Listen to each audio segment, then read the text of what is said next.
All right. Good evening. Welcome to this rainy Monday night, August 4th, 2025 City Council meeting. We'll call this meeting to order. Hold on. Let me finish here.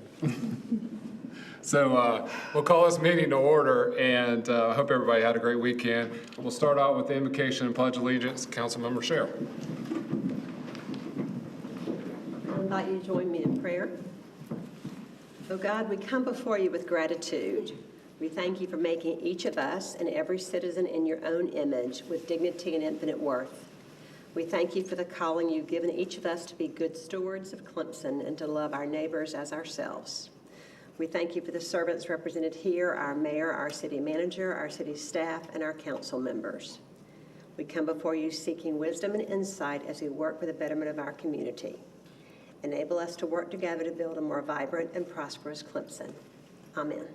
Amen. Pledge allegiance to the flag of the United States of America and to the republic for which it stands, one nation, under God, indivisible, with liberty and justice for all. Thank you very much.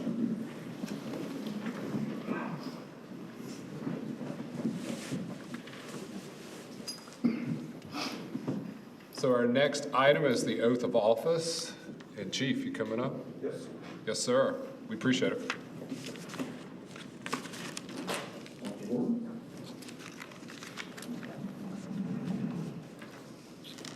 Okay.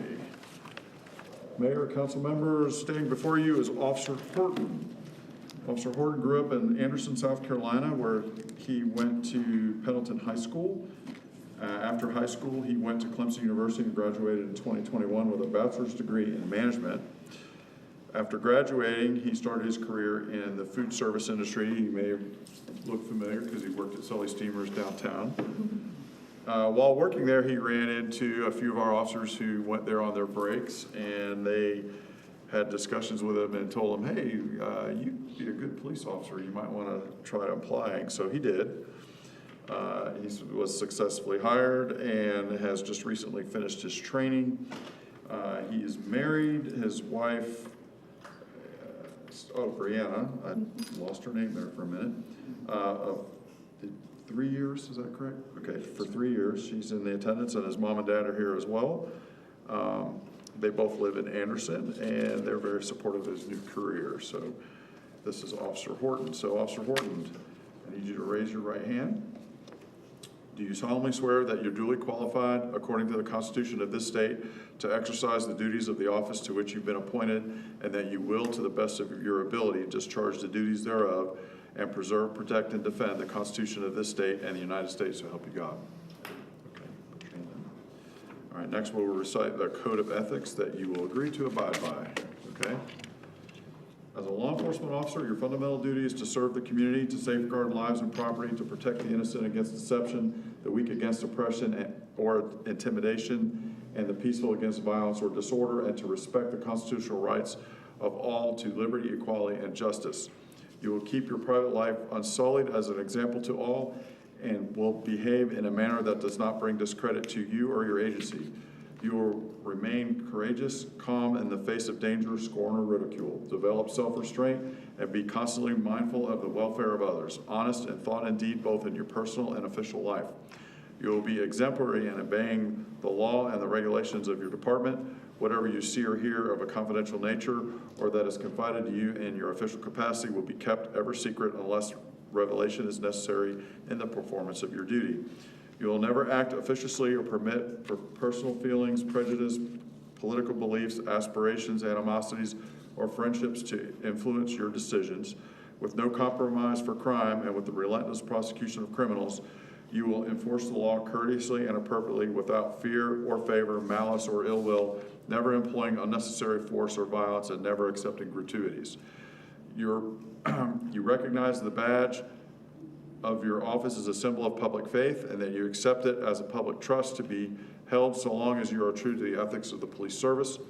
You will never engage in acts of corruption or bribery, nor will you condone such acts by other police officers. You will cooperate with all legally authorized agencies and their representatives in the pursuit of justice.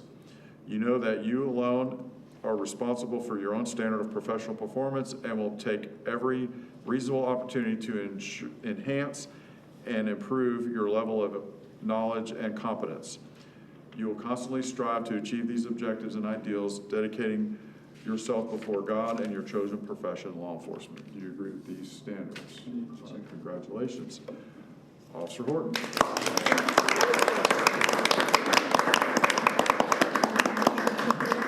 Do pictures real quick. Family members are welcome at some point. If family members want pictures taken, come up and take them. Or we'll get.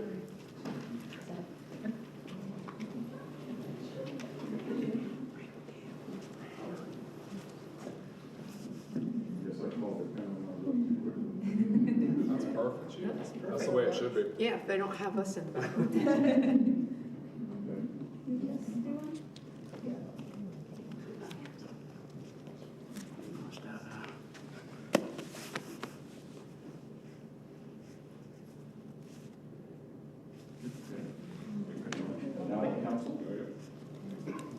Gotta take one with us now then. Congratulations. Yeah, congratulations.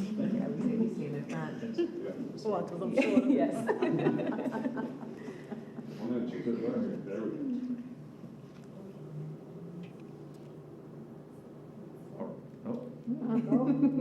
Bree's directing us.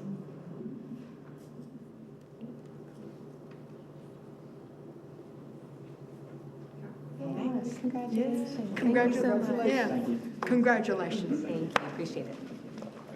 So, unfortunately, he has to go back to work, so.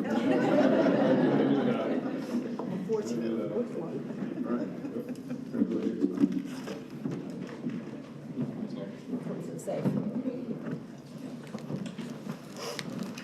People are students.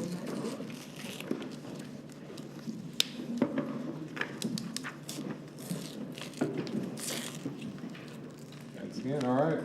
Always a great way to start. Next is public session. I'll turn it over to Mayor Pro Tem. Thank you, Mayor. So just to be a reminder to the public, this is an opportunity for the public to offer comments about anything that is not on the agenda. If you do wish to make comments about items that are on the agenda, we'll offer time when we get to those bullet points so that it's top of mind on the discussion. But I will turn it over to the public. If anybody has signed up to speak, the time is yours. Sure. Come on up. Yes, sir.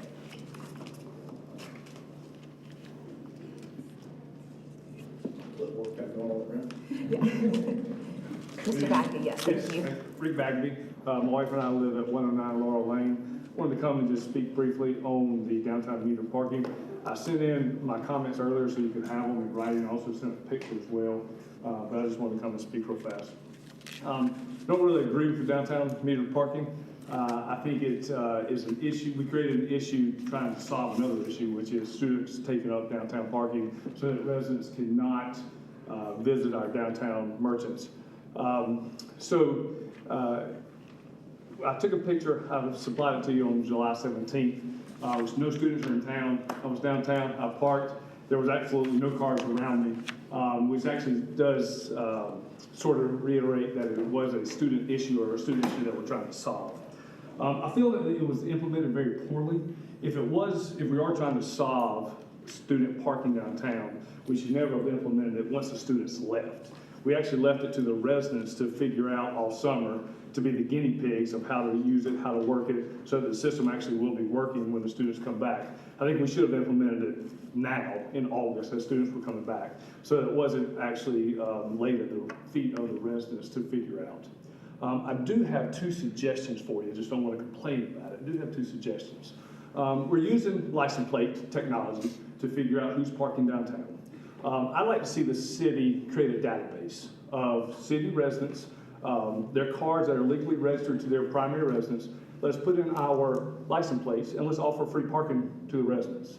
Now, it's not going to clear up parking spaces downtown if the students are already taking them, but it would allow, if we had a spot to find a spot to park, then it would actually offer free parking to residents. We could do that by just putting in our license plates in a database. The second thing I would like to see the city or council do is suspend meter parking when university's not in session. So summertime, spring break, Christmas time. We've already set the precedent in previous years. We suspended the time parking during Christmas time. So there's already somewhat of a precedent to do that. But let's encourage our residents and the locals to actually come downtown and visit our merchants when the university's not in session, when there are parking spaces as sort of shown in the picture that I took on July 17th. Always available to follow up with this if there is any. I appreciate the time. Thank you. Thank you very much. Thank you. And I've got Mr. Bagney's comments and photos here. I'll make sure everybody here gets a copy of what you sent in. Yeah, thank you very much. Perfect. Is there anybody else in attendance who'd like to speak? Come on up, yeah, come on up. The floor is yours.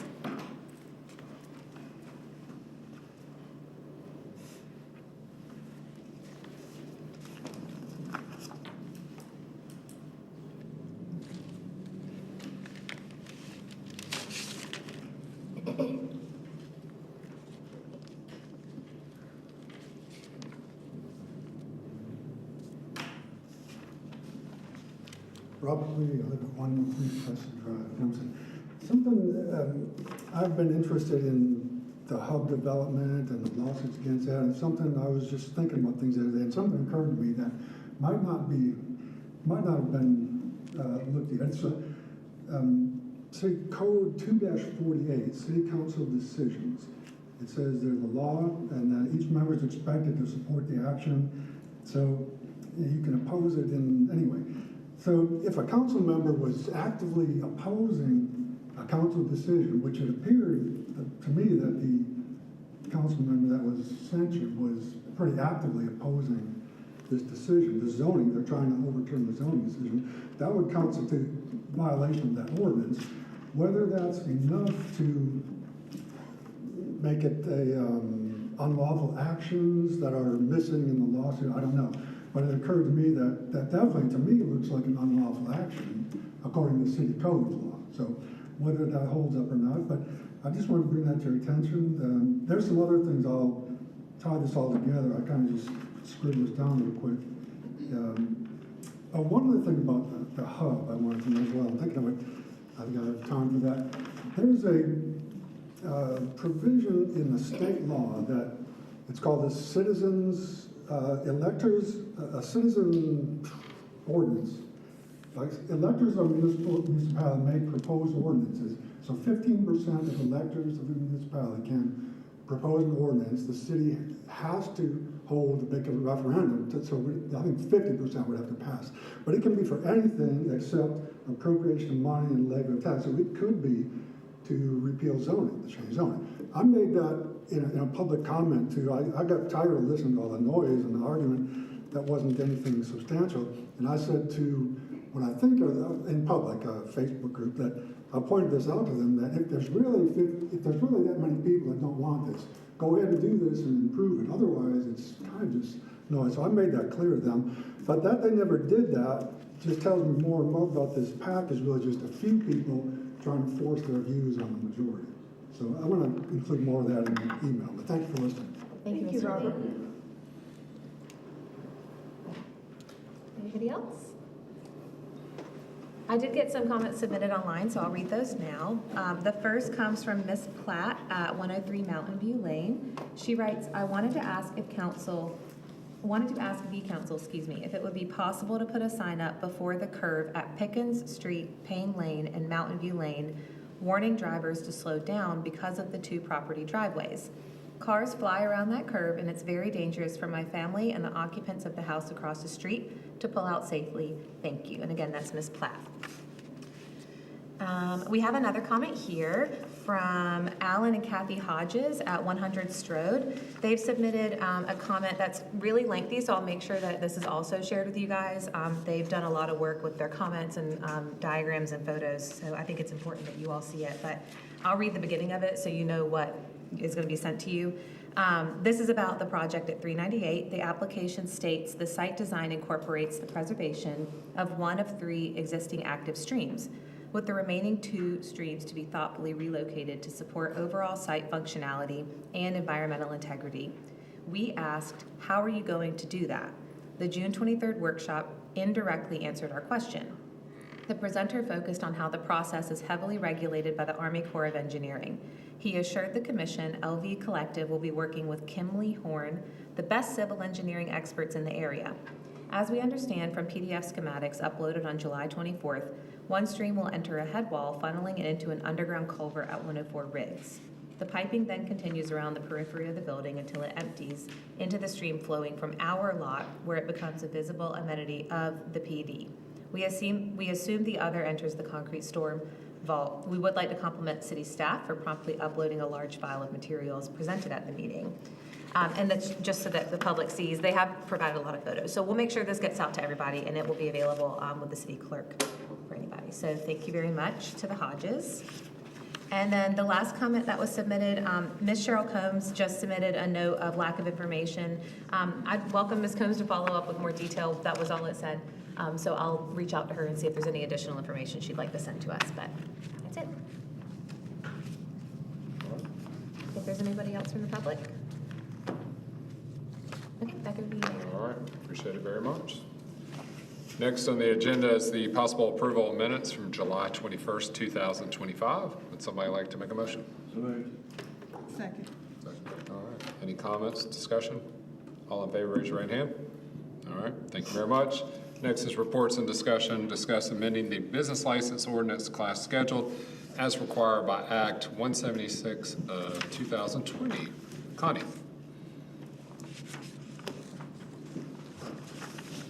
Good evening. Evening. This is my first time before you, so be nice.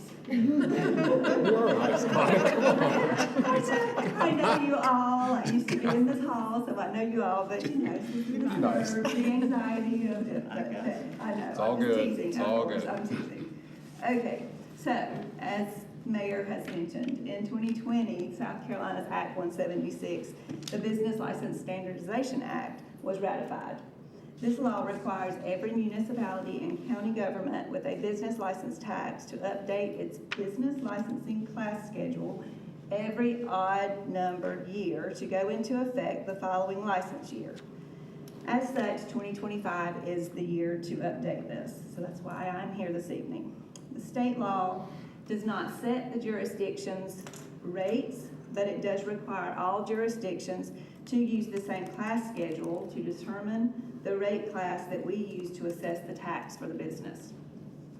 You have in your packet the amendment to the business license ordinance, pages 1 and 2, that we are proposing, the new Appendix B, page 3, that will be implemented with this ordinance. You also see in the class comparison sheet that has the green and yellow on it. That is, shows the industry sectors, which is the North American Industry Classification System. We refer to that as the NAICS system, or the NAICS sector. The current rate class that NAICS sector is in, and the upcoming class for the new year, where the changes were applicable. It also highlights whether it went up or down so that you can see that easily. These adjustments to the class schedule are given to us by the MASC, Municipal Association of South Carolina. As required by the law, the Municipal Association uses statistical data on businesses' profitability, which is provided by the IRS. They then examine the data and decide on any changes that may need to be made. This class update is then sent and must receive approval from the South Carolina Revenue and Fiscal Affairs Office. So a lot goes into this process. Once it gets to our office, once we get a copy of the changes that they're proposing that will be made, we then compare the revenues from the prior year under the current rate class to the proposed rate class to determine the expected loss or gain in tax revenue because of the changes. This breakdown is what you have on the final page, and I think that that's what Jeremiah has up there on the screen for us. So as a part, this breakdown shows the number of businesses in the corresponding sector. The current number, that's in the third column on there. The estimated revenue difference. The 23 and 25 columns, that's the rate classes. The 23 rate class is the one that we're operating on now because it's a 2-year class schedule. So we operate on it for the 24 license year and the 25 license year. The 25 class schedule we'll be putting in place this year with this amendment. It will be for the next 2 license years. So that shows the proposed estimated change for these proposed changes on the class schedule is a loss of $17,859.75. This is not a significant change in our business license revenue by any means. So with regards to these class changes, this estimated revenue change, I believe that our rates are sufficient at this time. In 2023, when the class schedule was changed, at that time, the council implemented substantial changes to our rates and our rate structure, which at that time had not been touched since before 1995. So we made drastic changes 2 years ago. I think we're still sitting okay at this time with this class change. Over the last 4 years, we have licensed around 2,700 businesses a year, with our revenues increasing each year. These fluctuations, this increase can change, can come with economy changes, development obviously here in our city, as well as other factors. This, as a side note, this 2025 class schedule is based on the 3-year average of IRS statistical data from 2019 to 2021. This is the first one that has COVID year data in it. So these changes are being touched by those fluctuations and those changes as COVID tanked a lot of industry. So that is my information. If you've got any questions. This is great. So the 17,000 is proportionally, what % loss is that about? Like, what's our total business revenue? Business Well, license revenue? last year, hopefully, last year's business license revenue was $3,775,000. Okay, so we can absorb It's that. very, very small. Awesome.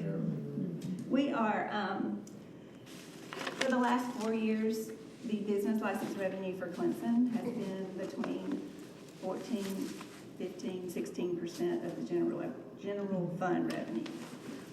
Some cities, it's a lot more than that. Here, we're kind of on the low end of what percentage of the general fund revenue, so. Thank you. Connie, I'm just an average bear, so you gotta help me out here. You're fine. I see the mining, okay, we have no businesses in mining. We do not. And we have current rate class in 2023 was 2, now is 3. I know what NAICS is. I'm very aware of that and know exactly, I can quote the numbers of a fast food and all of them. But I don't understand, I was trying to figure out the +1, the -1s Okay. on the other page. Did we lose So- business, or did No. they give the NAICS, they came up with the numbering? Yes. Because, So okay, all right. The MASC has told us That's to what, go by this class schedule for the upcoming years. okay, And these numbers are what the 25 number is. 23 is the rate class that we are working on right now. correct. So if we had any mining, we would be charging them at rate class 2 now, and next year's license, they would be charged at rate class 3, is what that means. Okay. So Okay, they're going, 7.6. their industry sector is going up, whereas some of them are going down. Our real estate, rental, leasing Is going is a down. 7, it's going down to 6. And oddly, it has gone 7.6, 7.6 over the last, I've been here for 10 years. And I've seen it go up and down. It's almost like that market. All of It does, it fluctuates. Yeah, So, yeah. it looks like all of them are going down except for mining, which we have none, and We don't have any, transportation yeah. and warehousing. Okay, okay, thank you, I understand. Yes, ma'am. I understand, thank you. I just couldn't get the clarification. Other questions or comments? Thank you, Connie. Thank you for the very, yeah, I love how you said that's it. I love that. You did great. And hopefully we were nice too. You are. You're all very nice. I appreciate it. Y'all have Connie, you any do a great questions? job. We appreciate it. Thank you. Thank you, Connie. Thank you. All right, next is to discuss amending Chapter 6, Court and Criminal Procedure, specifically Section 6.2, Appointment of Municipal Judges, and Section 6.4, Court Clerk at the City Code. Judge, Good evening. Hey. we're still nice, Judge. I appreciate that. So, what I'm here to ask for today is pretty standard practice across the state. Just historically, we have not done this here in Clemson. But basically, what I am asking is that the current position that we have as a court clerk, that we amend that to where we can include that to be clerk of court and ministerial recorder. What that means is we would be cross-training the individual that would be in that position and having them certified as a ministerial recorder. And what their duties, their added duties would be they would have the power to issue summons, subpoenas, arrest warrants, search warrants, and conduct bond hearings in all cases that are within our jurisdiction. So they would not be adjudicating any cases, sitting on the bench for any trials or anything like that. But this would alleviate a lot of the kind of, I don't want to say chaos because we handle everything pretty well, but it would give extra support to the court in times when we are busy. And it would give me the ability to have some flexibility with some of the time that I have, because right now I'm working 11 days straight before Judge Daniel comes in and helps me out. But this would actually be something that could help us during the week time and is budget friendly. And the training would be minimal as far as the certification, and then just the CLEs that are required each year. Questions, comments? I got a question that's not related though. So what is our current caseload? If we're speaking bench trials, we have no backlog. If we're speaking jury trials, approximately 125. Wow, it's phenomenal. So it's, we're just standard rocking and rolling. Will you refresh everybody's No longer in memory the- where we no were longer 3 in years? thousands. Where were we 3 years ago? 1,200, yes, sir. Right. Thank you. Yes, sir. Thank you very much. Thanks. Thanks. Thank you. Very thorough as well. All right, moving along, staff reports. Those are 2 hard acts to follow, Andy. I don't have much for you. I just want to remind you that, remember, next Tuesday on the 12th, you have your Abernathy Park work session, followed by your next regular council meeting. So you guys can enjoy the Welcome Back Festival and all the startup festivities. Yeah, thank you for posting that, Bree. Yep. We'll make sure to share it far and wide that people attend that Abernathy meeting. That one's just for you guys on the 12th, just a But it's special. open to the public, right? It is open to the Yeah. public, but there will be one for the public, I believe, on the 26th. Perfect. That's the one that was just Perfect. one. Yes, yeah. That's all I have. Good. Wow, okay.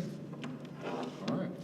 Next is policy action. Just remember, it's a 2-minute limit per speaker. First is consider first reading of a new city ordinance to regulate the use of golf carts in the city. Chief, again, welcome back. Thank you, sir.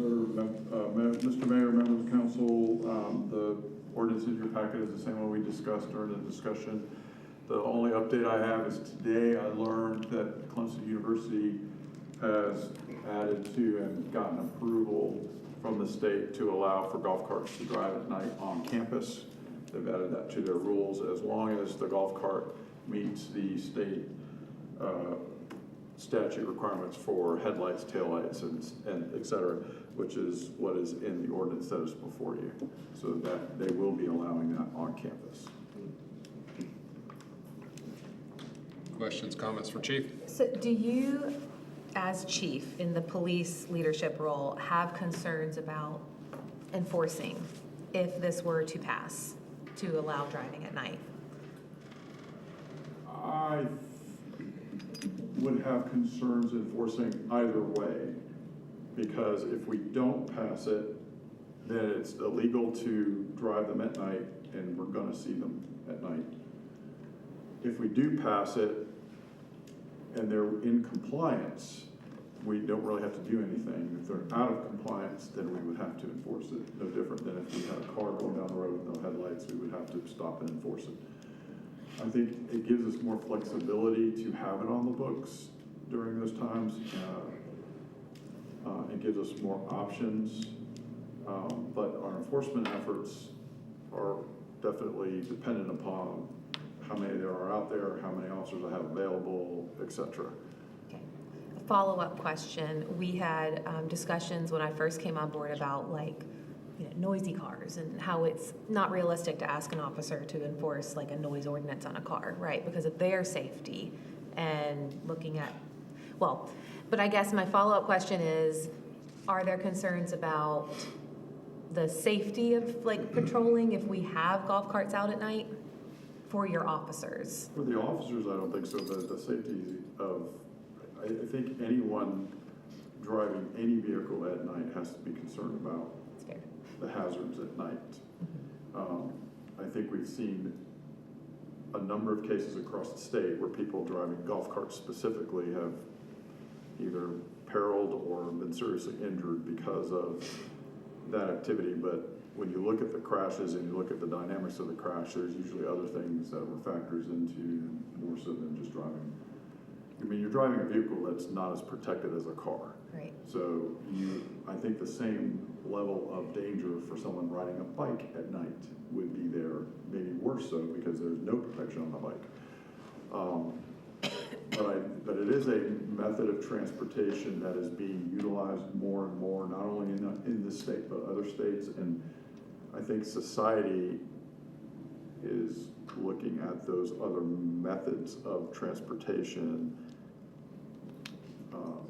more and more. And so I think we have to kind of stay ahead of the curve and try to regulate it as best we can.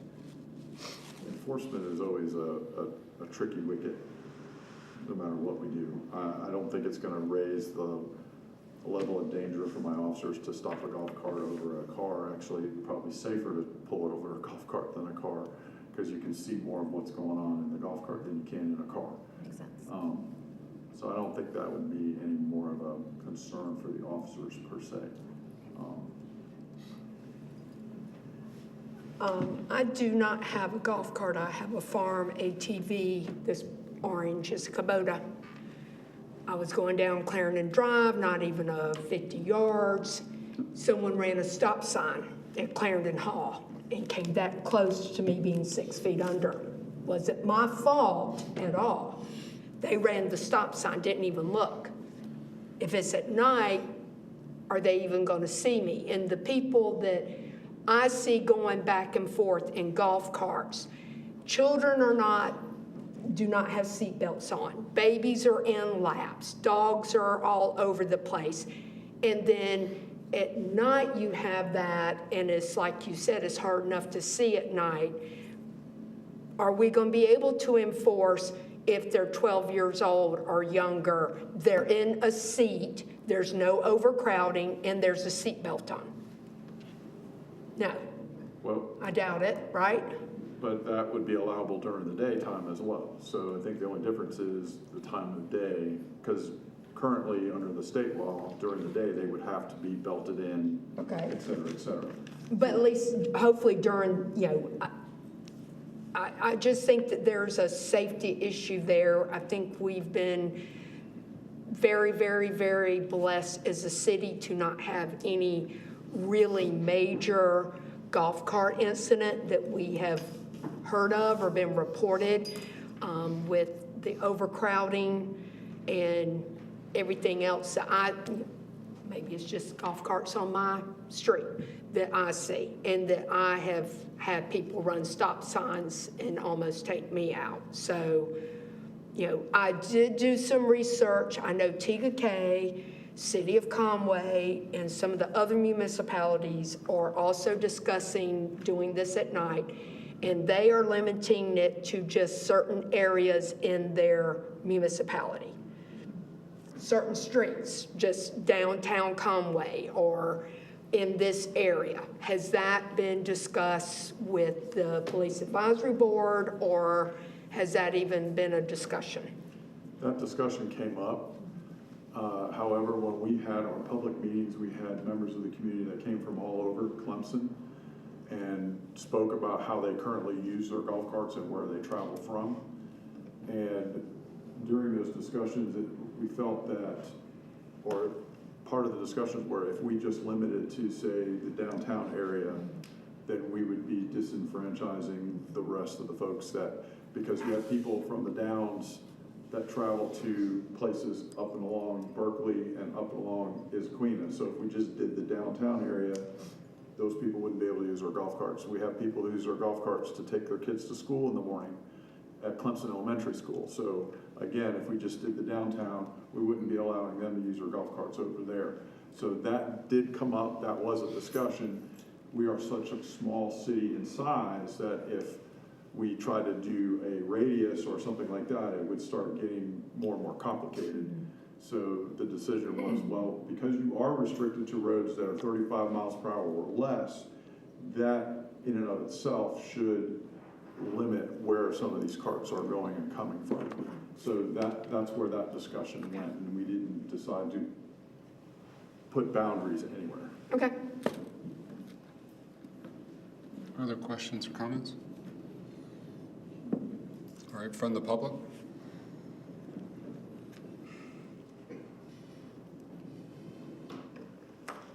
All right, would somebody like to make a motion? I make a motion that we approve the first reading of an ordinance change for the overnight, no, excuse me, make a motion that we have a new city ordinance to regulate the use of golf carts in the city. Second. Comments or discussion? I'm gonna make my comments while I'm voting for it. I think that, I have major concerns about safety, but I trust our police to do their jobs and the way that they're already doing it in the daytime. And knowing that Chief is comfortable with his police ability to enforce this, I'm comfortable with it. Additionally, I think that if the university is allowing this at night, we would see people driving at night anyway. And especially when we have sporting events happening and guests coming to town, and, you know, I just don't see a way for us to really do this without allowing them to drive in our town. So just wanted to throw that out there. Thank you. Can I ask you a question about, so if the university passes something, even though the university is in the city, their passage. No, they're not. They're their own municipality. They're their own Okay. municipality. All right, They so- cannot drive in Clemson because it's more than 4 miles. All right, so the university, I agree it's gonna be hard to, if the university's passed it. Okay, so they can, it's more than supersede, they do their own. Yeah. Got it. Separate. Side by But, side. yeah, but Okay. y'all haven't evidently Chief. been on Perimeter Road with golf carts at night. Okay. After a football game. Okay. It's awful. Other comments? All right, all in favor, raise your right hand. Any opposed? All right, thank you very much. Next, we'll consider first reading of ordinance change for the overnight parking locations to include all public parking spaces to section 1811.1 of the city code ordinance. And Rebecca, you get 2 items, just. I know, I'm so excited. That's right. Nothing's changed since we spoke about it in July. I'm available for any comments, questions, or concerns. And just to be clear, this already exists with a bunch of other parking spaces. This is Correct. just covering the rest of them. right? Correct. This is just to be more inclusive of the already existing did public the last spaces one. downtown. Yeah.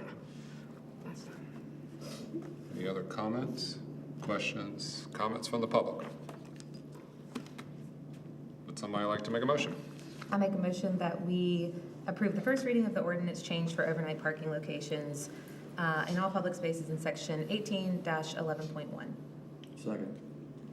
Comments? All in favor, raise your right hand. All right, thank you very much. gets to come right back up. So next, consider first reading of ordinance change to establish a new parking violation in section 17,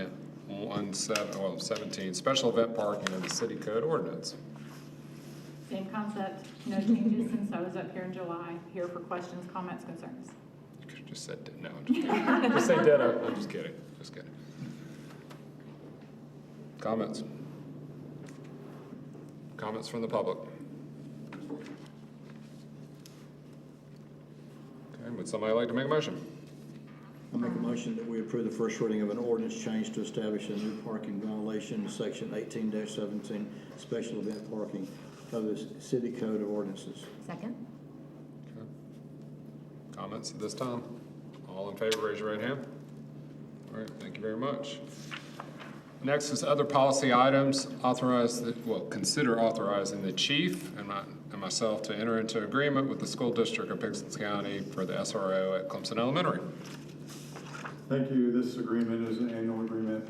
It pays for 9 months out of 12 months for the salary of the SRO out of Clemson Elementary.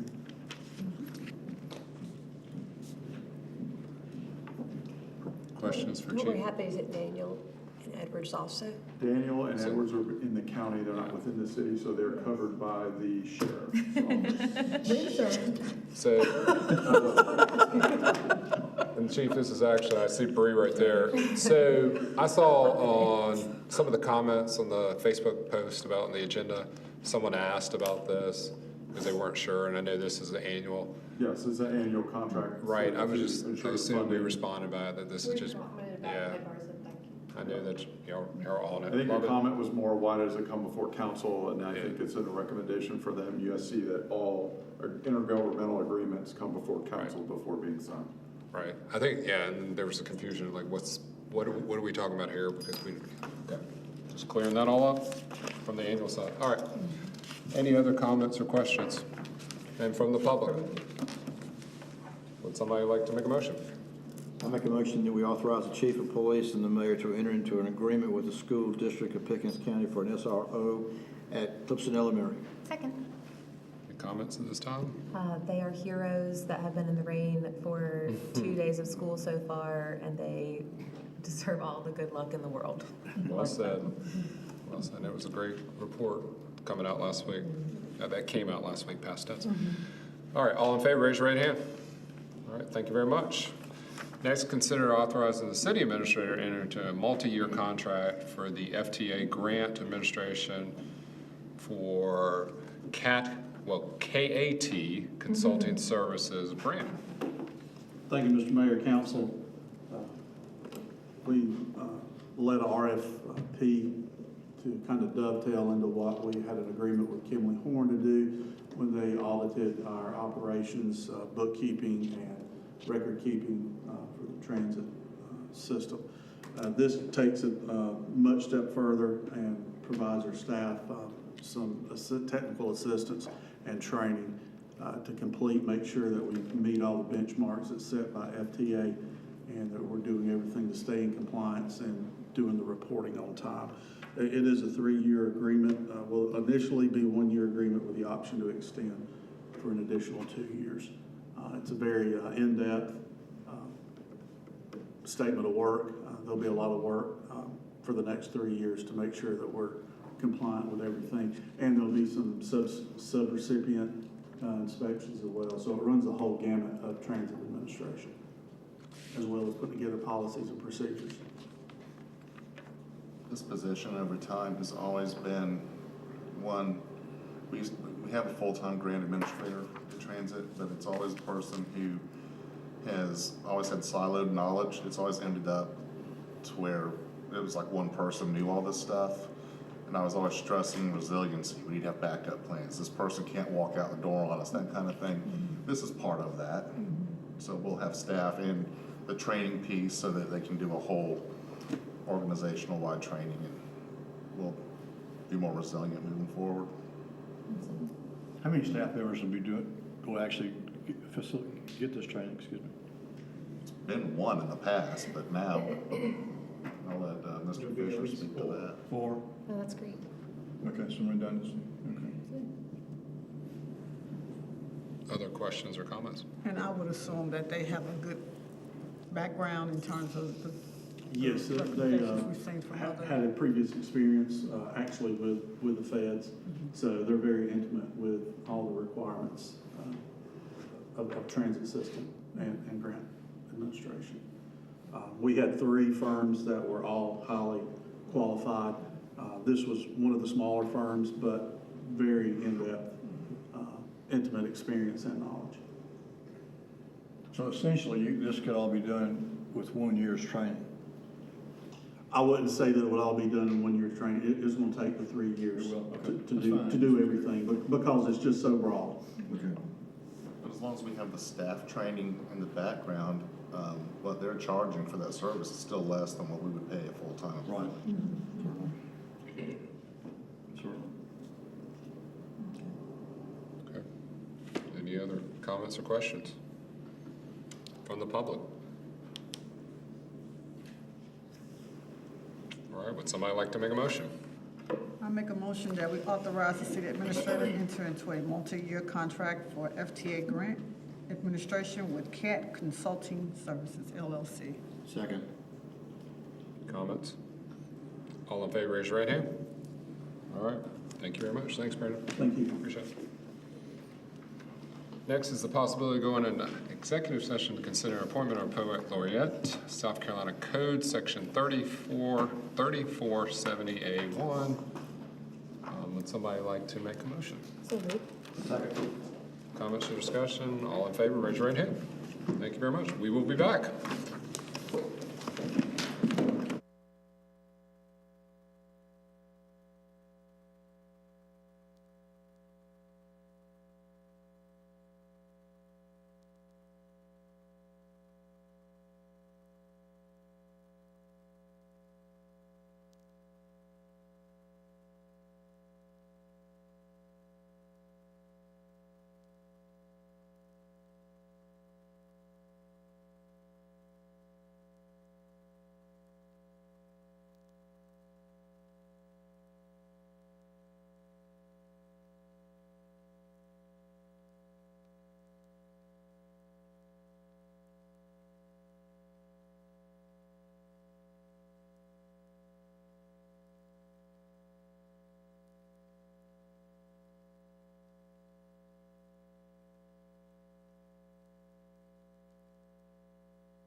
All right, would somebody like to make a motion, go back into regular session? So moved. Second. Any comments or discussion? All in favor, raise your right hand. All right, thank you very much. Would somebody like to make a motion? I would. We are pleased to make the motion to nominate Mrs. Joanna Sherman as City of Clemson's first poet laureate for a term of 3 years. Second. Okay, comments or discussion? All in favor, raise your right hand. All right, thank you very much. Next is mayor, council reports, comments, and new business. Everybody's back to school in the city of Clemson, so happy school year. Hope for a very safe year for all the kids at Clemson Elementary, the local daycares, Edwards and Daniel. Well said. Other comments? I just want to give kudos. I think this is Natalie and Sarah. I'm looking at Allie more, Natalie and Sarah. They did a great job with updating the Clemson Guide QR code. It gives a lot of great information for future residents, existing residents, you name it. So I just want to give kudos to that. Also give kudos to Nathan Hinkle to continuing to have the quarterly DOT meetings. I think they're very informative and helpful, and he always keeps us up to speed. And he just sent out the minutes today from a meeting, I think Thursday. So thanks for following up from the community. So appreciate that. All right. There's 2 ribbon cuttings in trees on August. There's 2 ribbon cuttings in August. Hot Links, Hot Works. Hot Works, and something else. I know the one. I'm like a week at a time, so I know that one. So we'll it's in the newsletter, and that's a shout out to Lauren to send it out. I know the monthly newsletter shows the chamber upcoming events. And last thing I'll mention, speaking of the chamber, I thought they did a fabulous job hosting with Clemson University tennis facility, some employees over there. I'm going to get this wrong, but so the pickleball tournament, I'll just say to that, the Tigertown Throwdown, if I'm not mistaken. I thought it was well attended. There were a lot of new community members or members that came into our community this weekend. So, and with the rain on Sunday, it was good. It was indoors, so it went well. But there was a lot of hard work. Didn't Jennifer win a medal?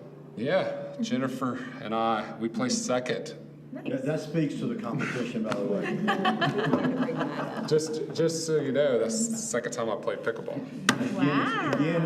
Again, it speaks to the level of competition. Thanks, John. Always, never will let me have any chance. All right, fine. All right, with that said, any other comments?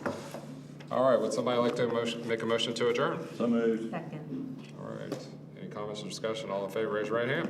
Thank you very much. Have a great rest of the week.